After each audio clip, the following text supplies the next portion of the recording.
Well, welcome to Goodlife Online Church. It's great to be with you today. We're in a series at the moment called Why We Do What We Do, and we're unpacking some of the ancient practices such as baptism and prayer and the Lord's Supper and corporate worship. And we're really looking at why these matter, their relevance, and how we can re-engage with them in a fresh way. So I hope you enjoy, as we go through this series, Why We Do What We Do.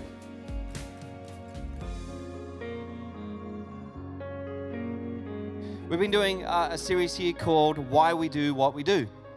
And we're a little bit nervous about this one today because, and I didn't want to do it by myself, so I thought at least like the blame or the criticism could be deflected to Stephen and me, and then if someone's cranky about something, I can go, I can understand the way Stephen said that. And I'm just surprised there's this many people here today, to be honest. Yeah. Maybe they didn't read what we're talking about.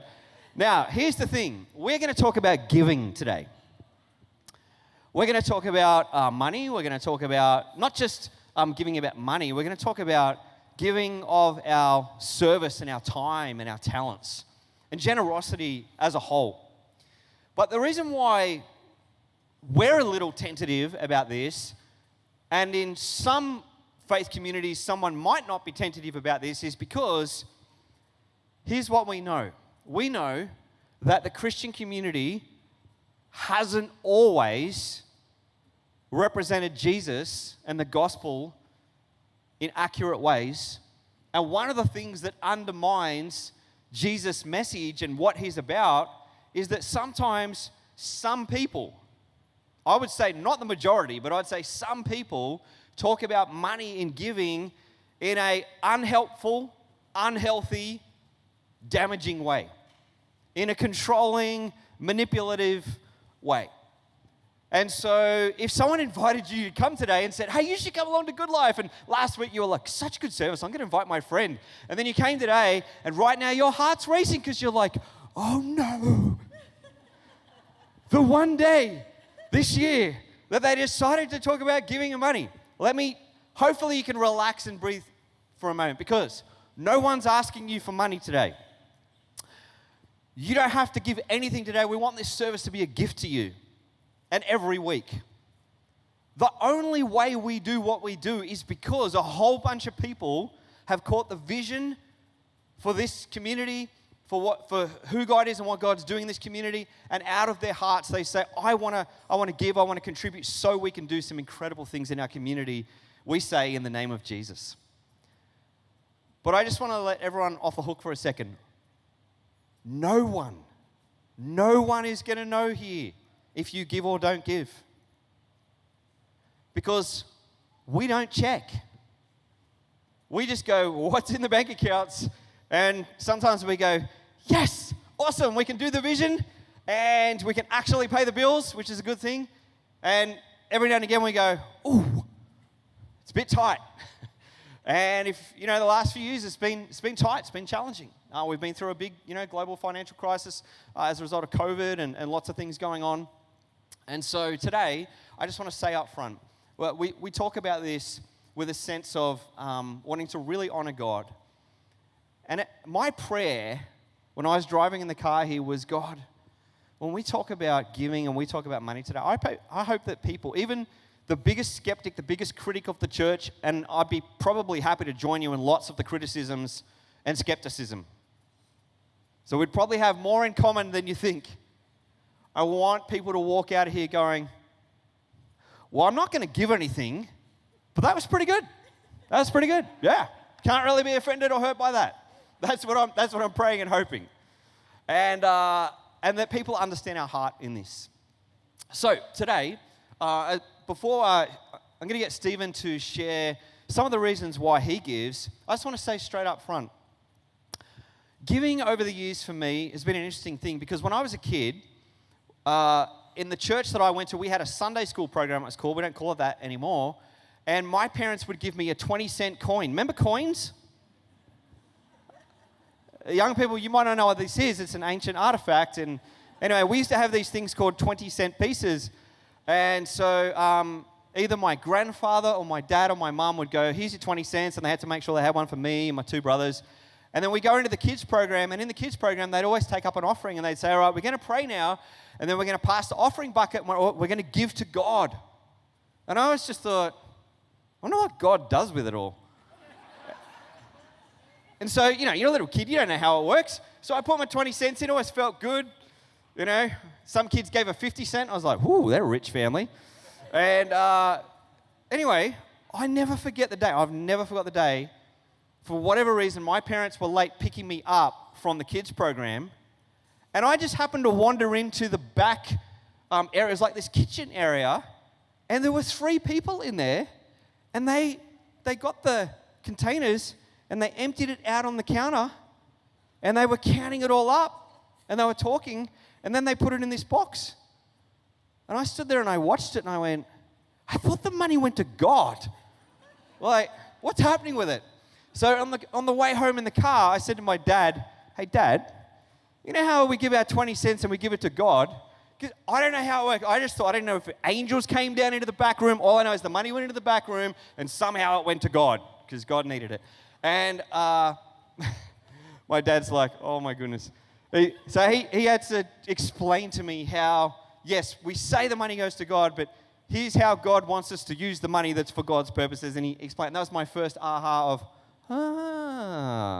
that's how it works. So I don't know what your idea about giving is today, but let me let you know, the money, when people give, you'll notice there wasn't technically an offering, there's some buckets there, it doesn't actually go to God in heaven. I just wanted to say that straight up front, just in case people didn't know. Cool. That. Is that all right? That's good to know. All right, good. Are we all cool with that? That was the first piece of information I just felt was helpful. All right, Stephen, can you talk to us this morning? Why do you give? What's some of your motivation and reason? Yeah, cool. I was sitting here just thinking it's kind of ironic that you get the Christian television guy to speak about giving, but, that's fine. Sorry, joke for those who watch Christian television. I'm going to be sharing some perspectives for me around what giving means to myself and Ruth and my family. And so Mike can come and fix it up afterwards if there's things I say that need to be, kind of corrected a little bit. But this is probably what formed my attitude and heart position when it comes to giving. So I've got 6 points. And the first one is that everything I have is His. Everything I have is His. Every cent I have, the family I have, the assets I have, the things I have, the relationships I have, everything I have is His.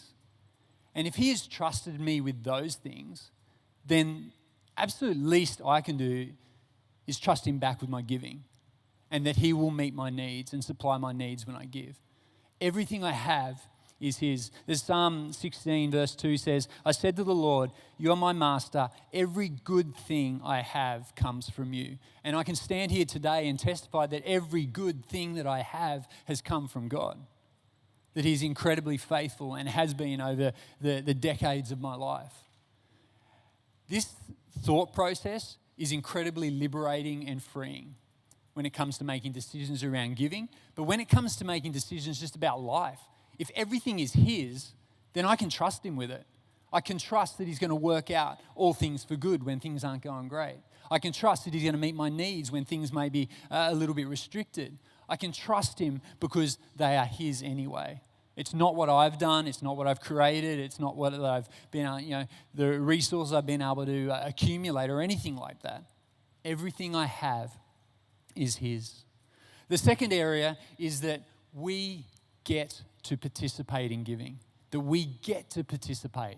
It's not a we should or I have to. It's actually I get to. I get to take part in this ancient act of worship where I can give an offering, a sacrifice to the King of Kings. The one who gave me everything, I get to give back to Him in that. There's a story in 2 Samuel where David makes the point that he wasn't going to sacrifice something to the Lord that didn't cost him something. Someone offered to give him something to make a sacrifice. And he goes, no, that hasn't cost me anything. And so when I think about our giving that we get to, I get to make an offering. I get to make a sacrifice. And I believe there should be a sacrifice. And we're not going to actually talk about a dollar amount, that every person should give a certain dollar amount. Maybe I'll touch on that in a little bit. But it comes from our heart. You know, there is a sacrifice and a cost when it comes to our giving. We get to participate when it comes to our giving. The third area is to sow where we are planted. Now, I'm not a really good gardener. If you saw my garden, it's all palm trees anyway. They kind of do their things and make their own mess. But I'm not great at gardening. But I have these plants out, had these plants out the front of our garden. And they were kind of these, I don't even know what they are. They're like this long, bladey, grassy kind of plant. And they were doing their thing.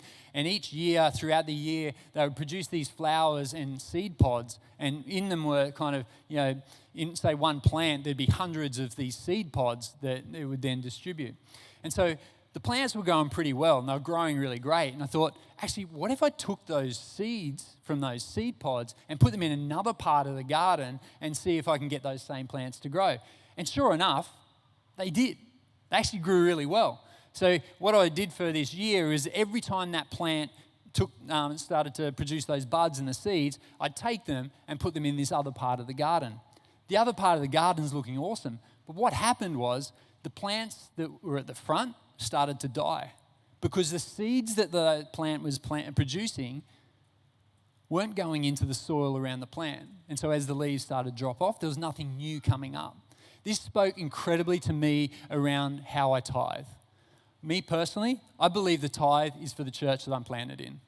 I don't believe I can continue to take away from the church without investing back in. Just like that plant. The plant knows how many seeds it needs to produce to continue to grow. What I did was took away that seed from the plant and eventually it died. We have this incredible opportunity that we get to sow where we are planted. This is my home church. It has been for decades. I believe in the vision, the mission, and the purpose of this church. And so my tithe, I invest directly into this each week. Comes out of my bank account without even seeing it. There's probably another thing there to say there's something cool about putting in a bucket and the act of actually giving and all that kind of stuff. There are boxes up the back if you want to participate in that. For us, it's convenient. We have an automatic bank transfer, happens every fortnight, and it just comes out. The first thing that comes out of my bank account is my tithe. And my tithe comes to the church that I'm planted in.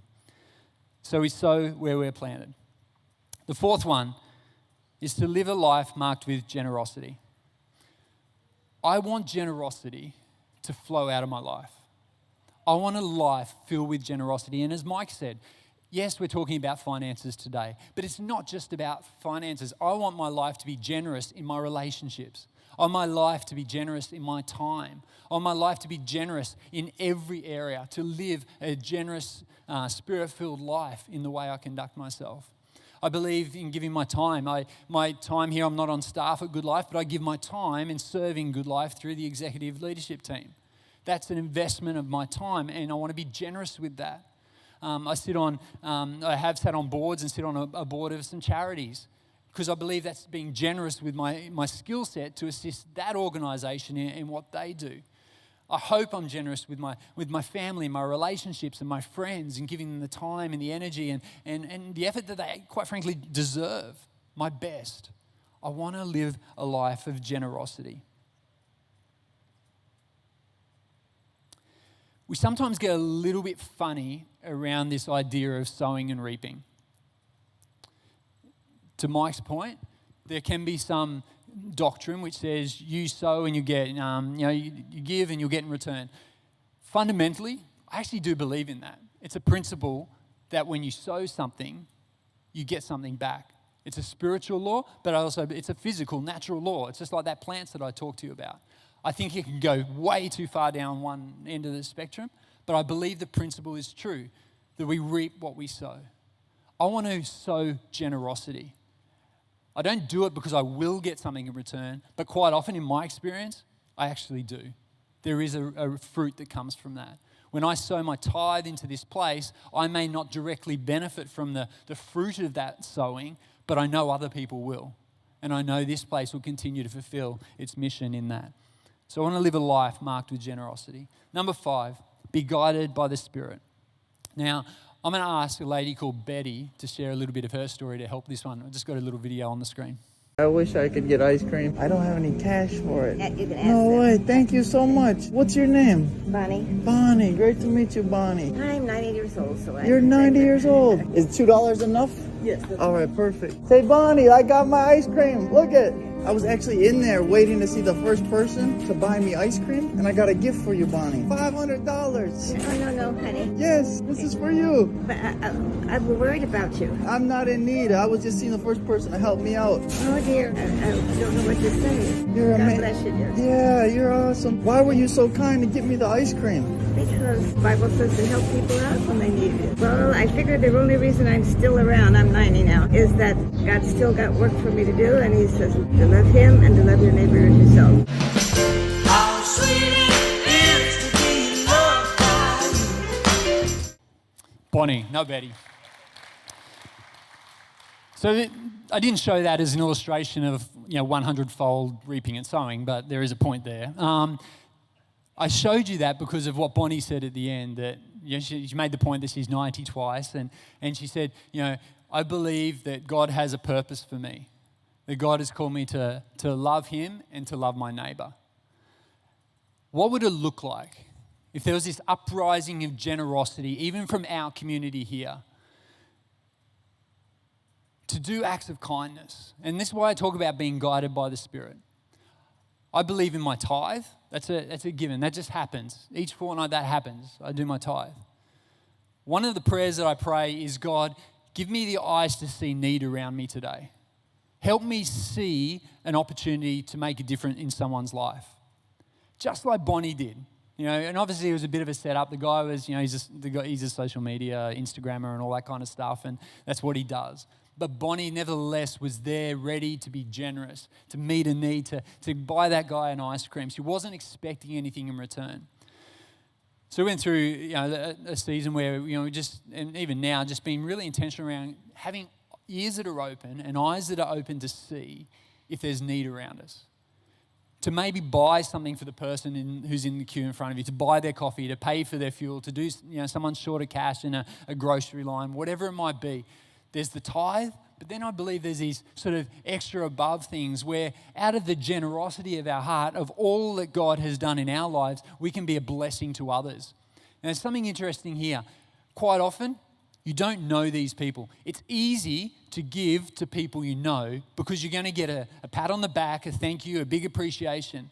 When you give to those that you don't know, you may not get that in return. And what that does, it tests our heart. Why am I giving? Am I giving for recognition, or am I giving because God has blessed me and I want to bless others and I want to love my neighbour as He has loved me in that? So I'd encourage you, what does it look like to be led by the Spirit when it comes to our giving? To be spontaneous, to be open to those promptings where maybe that nudge, that small still voice just says, hey, why don't you help that person? And it may not just be with money, it may be with time, it may be giving someone a lift, it may be a whole host of different things. But how do we live generous lives? And how do we do it in a way that is guided by God's Spirit? His Spirit dwells within us. And I believe it's there to guide and direct. And as I said just before, I've been praying this prayer, God, give me the eyes to see need around me and how you would have me respond to that. So how are we guided by the Spirit? And lastly, number 6 is guard your heart. Guard your heart. Proverbs 4:23 says, guard your heart above all else, for it determines the course of your life.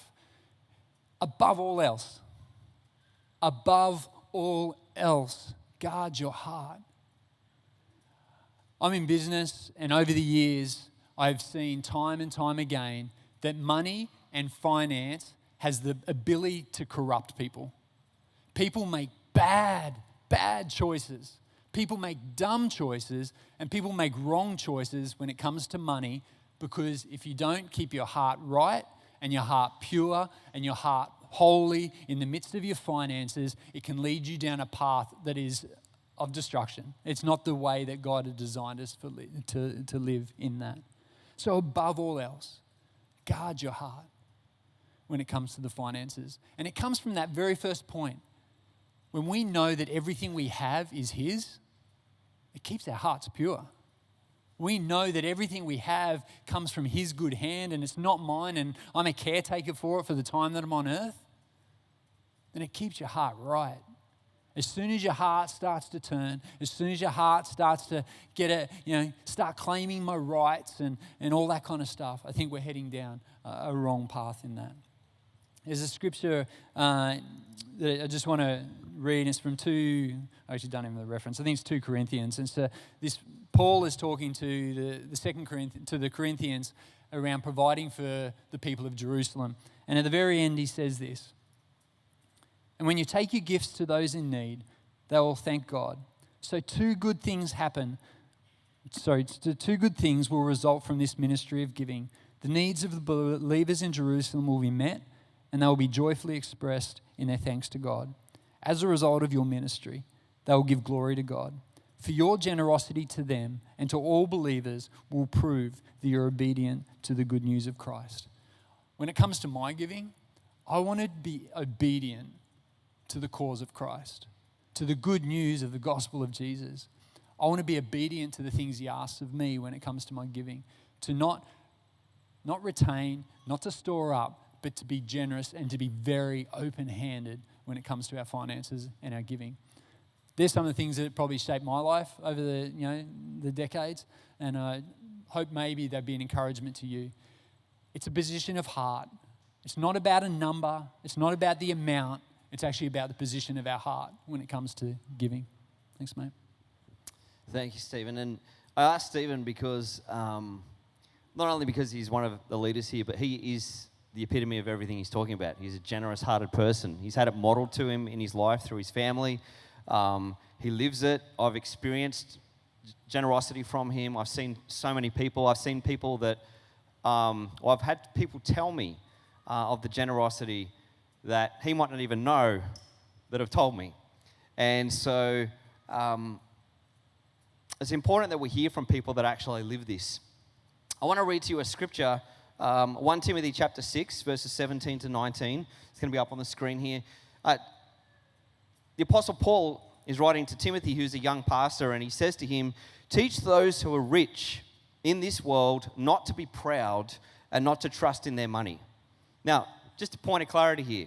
Those who are rich in this world, when Paul wrote this to Timothy back then, being rich was if you had anything more than what you needed. Now, these days, pretty much all of us are rich in this society and culture here. There are some people who are literally doing it tough in our culture and in our economic context. So I don't want to underestimate or undermine that in any way or belittle that. But for the most part, we're in the top couple of percentage of the world's richest people. Now, it's very expensive in this country. So when you compare it, it's like what a house costs here versus a house in some other parts of the world. There's all those dynamics at play. But at the end of the day, we have so much. But he says to those who have extra, don't be proud. Don't trust in your money, which is so unreliable. And we've learnt that. The economy is fragile. Things can change in a moment. Things can go up and down, and some people are winning and some people are losing, and it can change in any moment. Their trust should be in God, he says, who richly gives us all that we need for our enjoyment. Tell them to use their money to do good. They should be rich in good works and generous to those in need, always being ready to share with others. By doing this, they will be storing up their treasures as a good foundation for the future so that they may experience true life. Gosh, there's so much in just that one passage. But what I take away from this is my own journey of generosity and learning to give and learning to trust God. When I was young, it was easy because my parents gave me the money to give. So it wasn't so hard to be generous. It wasn't so hard to, we practiced the tradition of a tithe, which, you hear in the media sometimes, this particular church makes their people give a tithe. To be honest, I don't know of any church, maybe there's a few cults out there that do this, that make anyone do it. But there can be pressure, people can feel, a compulsion and whatever, and there's all sorts of dynamics at play in that. But let's be honest, pretty much all churches throughout most of church history have practiced either what's called a tithe, 10% of your income, or some kind of commitment to give generously on a consistent basis. To agree, here's what I've committed in my heart I'm going to do. It's like a commitment. It's not like a super weird thing. Now, if you're not used to church or you haven't been around church, and you're going, whoa, what? People do that. I'm like, hey, everyone does this. Everyone in the world, unless they don't have no money, does this, because everyone chooses where they put or invest their money. Some people invest their money in sport. Some people invest their money in online activity. Some people invest their money in food, in houses, in real estate and all of that. And someone somewhere in advertising is putting up an ad to us on social media, which is kind of like a giving message. It says, you should do this. And so you go, oh yes, my life would be so much better if I did that. And so you give your money to that. So in some ways, we all give to different things we care about. And it reminds me of the passage that really challenged me in my young adult years between sort of 20 and 30, when I heard someone preach on this passage, and it's found in Matthew chapter 6, verse 21. It'll be up on the screen, and it says, for where your treasure is, there your heart will be also. And I knew that verse. I'd memorized that verse and was like, yep, I know what that's all about. But then this speaker said something and it went straight to my heart. They said, so what you want to do is, you want to check out where your treasure is, where your treasure's going, because that'll give you an indication of where your heart is. And I remember going, ooh. And they're like, have a look at your bank account, where you spent your money. And you know what I realized? I was doing as a kind of in my tradition, and you know, we stuck to a pretty strict give you 10%. And so that's what we did, that's what my parents did. So I could go, cool, I ticked the box, I gave my 10%, but I realized the rest of my money was really demonstrating where my heart was. Man, I was spending money on stupid stuff, wasting it on stuff. And I felt really challenged, especially when I went to Indonesia, then I went to Uganda, and I've seen poverty. Man, where's my heart? And then all of a sudden, whoa, it's challenging, because this now becomes not about anybody else, no one else knows, apart from my wife. Where are we going to serve and give, and where's our heart? And we have to wrestle this out. And sometimes that's tough when you live in a society and a culture where you compare your life, your house, your car, all you have to everybody else that you're doing life with. And we're all pretty rich and wealthy comparatively. So then you're like, oh, I want to fit in. But sometimes then fitting in means, oh, but if I give to this thing that I feel like God might be stirring my heart to contribute to, I may have less in some of these other things. And man, that's been a journey for me. It's been a journey for me and Teresa. And I just want to say today, this is an individual thing that this is a corporate thing we wrestle with, but an individual thing that we work out with the Lord. Now, in our family, Teresa and I, we agreed, and we're not super strict. We don't think that 10% is a law, but we think it's a great principle. I mean, in the Old Testament, in the Hebrew Scriptures, you would read about 3 different tithes that people gave, and they all had a purpose. But we decided we need to pick a percentage that we feel like God is calling us to, and so we've done that. We've got a percentage. And so we give every time we get our pay, Teresa's and mine, to our local church, like Stephen was saying, because this is where we're part of this community. We want to be part of the vision of what that is. And then we also give to certain charities that we believe in, that we care about. And then Teresa and I have had this conversation where we've said, listen, if you're ever in a situation where you need to spontaneously give something, or, let's just do it, unless it's some massive amount, maybe let's have a little chat. But if you're in the moment and someone's in need, do it. We'll work it out later.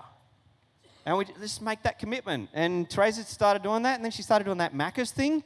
You know, when you're in the drive-thru, let's just pay for the people behind it. And I thought one day, kids are like, Dad, do that thing that Mum does, where you pay for the people behind. I'm like, yeah, Mum's more generous than me. So I did it this one day, and this is one guy in a ute. He must have been doing the orders for all the tradies. It was a large amount. I was like, oh, man.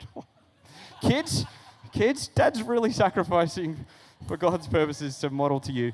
Oh, man, that was a bit hard. But this becomes a real heart thing. And so let me finish by telling you a little story. In this church, A Goodlife, I had a conversation with someone this year that may surprise some people. And about 15 years ago, I had the same conversation. So I had a conversation with someone who's in this community here who was chatting to me and said, look, I'm trying to work out how to do the giving here.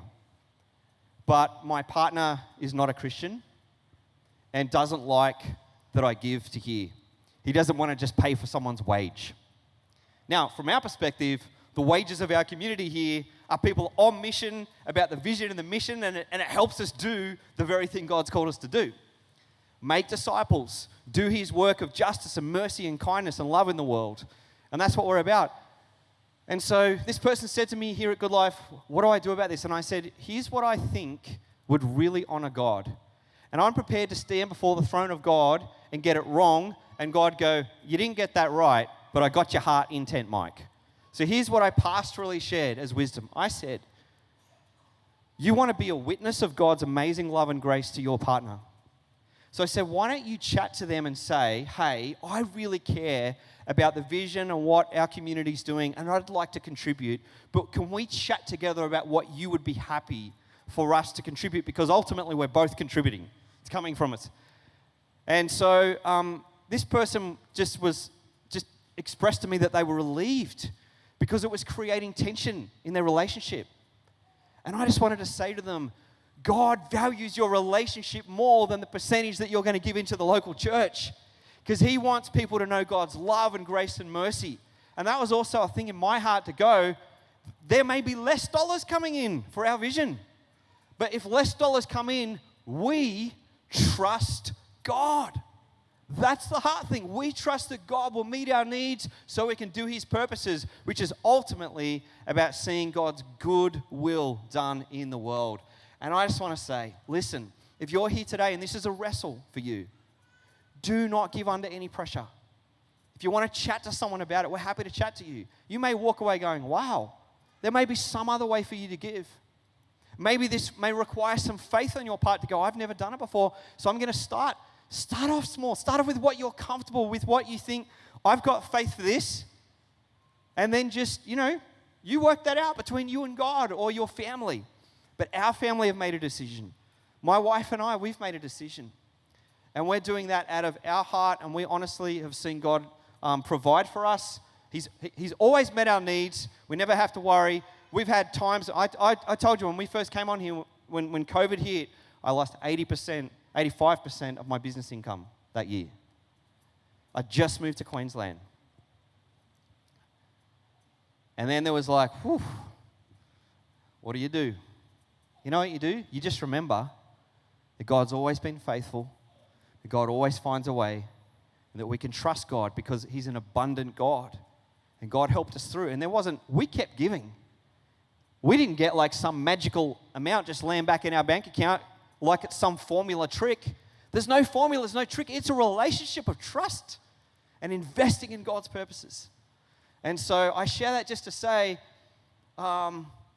if you want the formula, you might have to go to some place that teaches that. But if you want the heart and you want to be part of the generosity of what we're doing as a community, then hopefully you feel safe to be part of this community as we give individually. And then we say at the end of the week, at the end of the month, at the end of the year, what do we have as a community to work with to fulfill God's purposes and the vision that we have here at Goodlife? And that's what we do. We want to do it in a way that honors God and blesses the world and our neighbors around about us. I hope you catch the heart of that and that makes sense for everyone here today.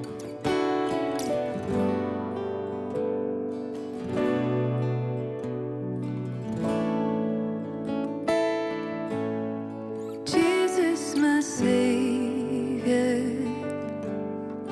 holy and righteous one, you took my sin and you bore my shame.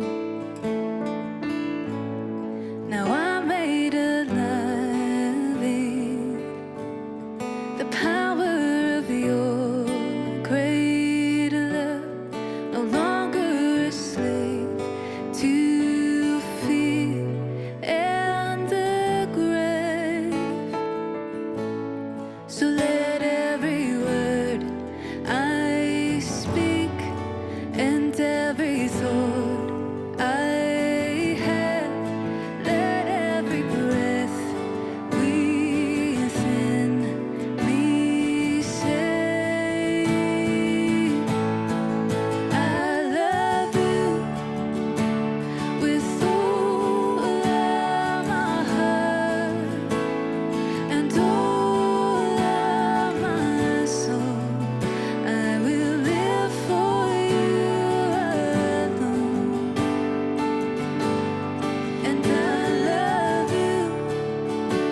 that I love you with all of my heart and all of my soul. I will live for you alone.